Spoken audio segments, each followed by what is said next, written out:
Olá, meu irmão, minha irmã. 28º dia, vamos meditar como podemos evitar o purgatório.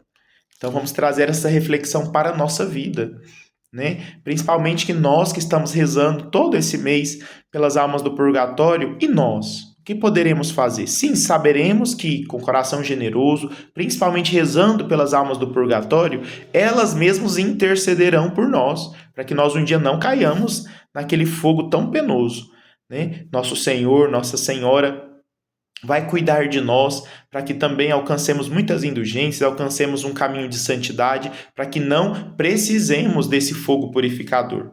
E sim, aceitando já nossos sofrimentos, nos santificando, nos unindo cada dia mais a nosso Senhor, não só por sentimentos, mas verdadeiramente através de uma fé verdadeira, né? Como diz São João na primeira carta de São João, capítulo 3, versículo 18. Transformemos nossa fé em palavras, transformemo-la em fé, em verdade, em obras, né? Que possamos verdadeiramente nos santificando.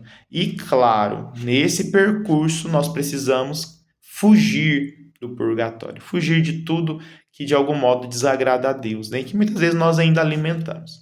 Vamos então meditar nisso. Rezando pelas benditas almas do purgatório, façamos nossa oração inicial. Em nome do Pai, do Filho e do Espírito Santo. Amém. Senhor, responde às orações que dirigimos a Ti todos os dias deste mês, pela consolação de nossos irmãos falecidos, dá-lhes um lugar de descanso, luz e paz. Ouve também a oração que as almas no purgatório enviarão a Ti por nós, para que a partir de agora obtenhamos através delas as graças que Te pediremos. 28º dia, como podemos evitar o purgatório? Pensando frequentemente no purgatório. Pensar, né? Refletir, lembrar que existe. E esse é um meio também para evitar o purgatório. Naturalmente, o pensamento do purgatório traz à nossa mente o pensamento da morte e do julgamento, e por isso mesmo só pode nos inspirar com reflexões salutares. Pense nos seus últimos fins, diz o Espírito Santo, e você não pecará. Sua segunda vantagem é inspirar o espírito de penitência e mortificação. Ao ver esses sofrimentos e essas angústias tão cruéis e por tanto tempo, ao ver essas inúmeras vítimas que lançam seus clamores, a alma retorna a si mesma e exclama: finalmente quero expiar e redimir, aproveitar os dias restantes que a misericórdia de Deus me oferece. Quero compensar meus pecados com um pouco de generosidade e amor. Quero a todo custo evitar os tormentos do purgatório. Terei sucesso com minha boa vontade e a graça do alto.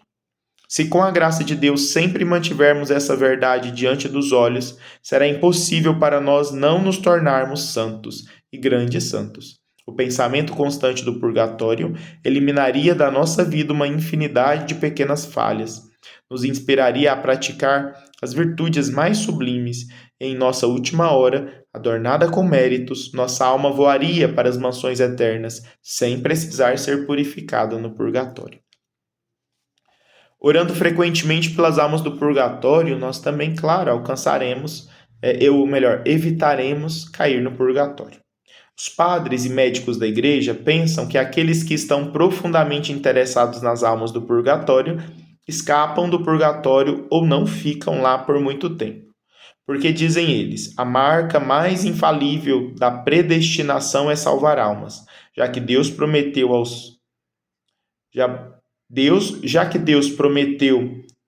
fazer o mesmo bem que fizéssemos aos outros. Bem-aventurados os misericordiosos, porque eles mesmo obterão misericórdia. Só podemos esperar o reconhecimento das almas que libertamos, ou será que elas seriam menos sensíveis e caridosas do que nós? Na hora da nossa morte, de nosso julgamento, elas virão correndo e estarão lá como protetoras, testemunhas de defesa, para inclinar a balança para o lado da misericórdia. Eles frustrarão as armadilhas do espírito infernal e obterão as graças mais preciosas, a de uma morte santa. Não me lembro, disse Santo Agostinho, de ter lido que quem reza de bom grado pelos mortos teve uma morte ruim ou estranha.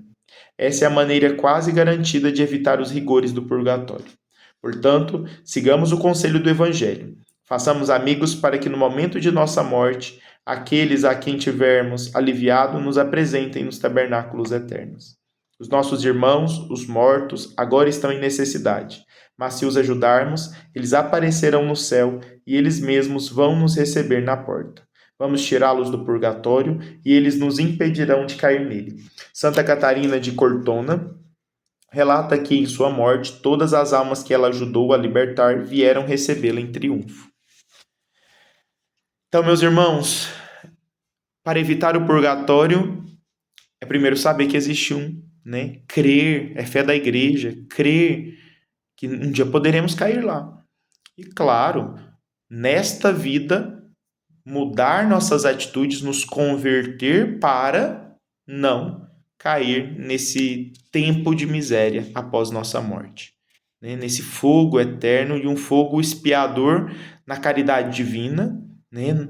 No crescimento do amor de Deus, mas que dói, que fere, que verdadeiramente nos faz remoer aquilo que ainda estávamos apegados nesse mundo e ao morrermos levamos, de algum modo estava agarrado em nossa alma. Isso precisa sair de nós, né? Precisamos remoer isso. E é um sofrimento, né? É um sofrimento, principalmente quando nós estamos diante de uma visão clara do que é nossa alma. Qualquer apego, qualquer ato de não amar a Deus sobre todas as coisas é visto claramente. E esse ato, visto claramente ainda de desagrado a Deus, precisa ser purificado, né? E com esperança. Um dia entraremos no céu, mas é preciso passar por esse tempo de penúria, de dificuldade, que é o tempo do purgatório. Então, que possamos ir meditando nisso. Será que algum de nós quereríamos sofrer tanto?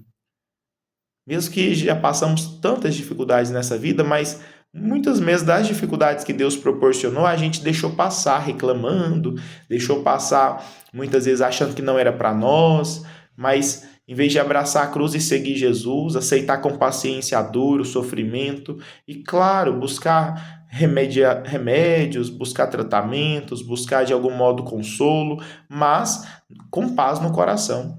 E muitas vezes nós não fizemos isso, né? Nós perdemos a paz diante das dificuldades, tristezas, e em vez de sofrer com paciência, a gente deixou passar aquela graça, aquele purgatório aqui na terra. E se fizemos isso, de algum modo estávamos apegados, seja aos prazeres, seja à nossa própria vontade, seja, sei lá, a tentar controlar a nossa vida com as nossas próprias mãos e não estar desprendidos e abandonados na vontade de Deus.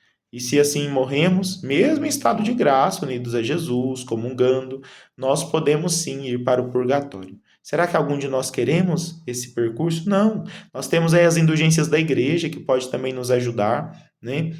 Em todas as indulgências, todos os dias nós podemos receber indulgências. Como nós falávamos ontem, podemos sim oferecer totalmente as almas do purgatório, mas vez ou outra, como exceção, uma vez que depois fizemos essa entrega, né? Como exceção, podemos sim pedir graças a nós, né? De algum modo que as indulgências da igreja, o tesouro da igreja, possa também ser aplicado às nossas almas, né? E se morremos, certamente nós seremos livres do purgatório através das indulgências da igreja. O próprio extrema-unção, né, a unção dos enfermos, o sacramento da unção dos enfermos, pode nos ajudar com relação à indulgência, né? Peçamos a Deus, a Nossa Senhora, que nos dê a unção dos enfermos antes da nossa partida, nos dê o viático, né? Receber Jesus Eucarístico antes de nossa partida, para que unidos a Ele possamos ir direto para o céu, com o amor perfeito, o amor verdadeiro que Ele mesmo pode nos dar. Dizem que uma pessoa que gostava das almas do purgatório dedicou sua vida a aliviá-las. Na hora de sua morte, ela foi atacada com fúria pelo demônio e havia como que escapando. Parecia que todo o abismo a cercava com suas cortes infernais. Ela já estava lutando há algum tempo no leito de morte com esforços mais dolorosos, quando de repente viu entrar ali uma multidão de personagens desconhecidos, mas de beleza resplandecente, que colocaram o demônio em fuga e se aproximaram da cama e lhe ofereceram encorajamento e consolo celestes. Suspirando profundamente e tomada de alegria, ela exclamou: Quem são vocês? Cheios de graça, que me fizeram tanto bem? Somos habitantes do céu, sua ajuda nos colocou lá, e viemos em reconhecimento ajudá-la a atravessar o limiar deste lugar de angústia para apresentá-la às alegrias da cidade santa. Com essas palavras, um sorriso iluminou o rosto da mulher que estava morrendo. Ela fechou os olhos e adormeceu na paz do Senhor. Sua alma branca e pura como uma pomba, apresentando-se ao Senhor, encontrou os protetores e advogados nas almas que ela libertou e reconhecera como dignas de glória. Ela, então triunfante, em meio a aplausos e bênção de todos aqueles que ela tirou do purgatório. Que um dia tenhamos a mesma felicidade. Para o benefício das almas do purgatório, também é possível oferecer uma visita à igreja, uma peregrinação, uso de água benta, missas, novenas, orações, sacrifícios, atos de amor, humilhações e jejuns. Então, a própria água benta, né, que você tem em casa, você joga, né, no solo, joga no chão, joga numa parede, né, e aquela água que você despende ali, você pode oferecer aquela água a alívio das almas do purgatório, né, através de uma oração sincera ali do coração, que aquela água que recebeu a oração da igreja, ela, em vez de trazer uma bênção para você, ela leve uma bênção para a alma do purgatório. E assim a gente vai usando os meios que a igreja nos dá, né? Além das missas, novenas, né? Orações, que nós, sacrifícios, boas obras, né? O nosso ato heróico também possa valer através dos sacramentais. Uma vela acesa, uma vela benta, né? Acesa. Isso tudo pode ser ofertado em sufrágio das almas. Por quê? Porque todos os sacramentais recebem a oração da igreja. E é uma oração que verdadeiramente é feita por Cristo cabeça através do seu corpo, né? Então, a igreja verdadeiramente ela consegue nos transmitir as graças do próprio Cristo. O uso da água benta agrada ao Divino Salvador. Cada vez que o sacerdote impõe sua bênção na água, ele age como um representante da igreja, cujas orações o Salvador sempre aceita com alegria, a quem a igreja se dirige para orar. Quando você tomar água benta, jogue algumas gotas no chão para as almas do purgatório, fazendo o sinal da cruz. Diz Maria Sima.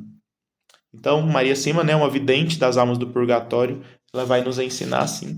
Mas também uma vela benta, acesa, né? Não só no dia 2 de novembro. Nós precisamos ter essa prática de, ao visitar um cemitério, levar velas bentas, deixar acesas ali pelas almas, pela alma daquele ente querido que nós temos maior afeição. Façamos então nossa oração final, meu irmão, minha irmã. Não permita, ó meu Deus, que por uma falsa sensibilidade eu remova da minha mente o pensamento tão salutar do purgatório. Grave-o profundamente no meu coração como uma marca poderosa de salvação, e para que eu possa ajudar as almas que ali estão. Ajuda-me a pôr um fim ao seu exílio e abrir-lhes a porta para o céu. Amém. Em nome do Pai, do Filho e do Espírito Santo. Amém.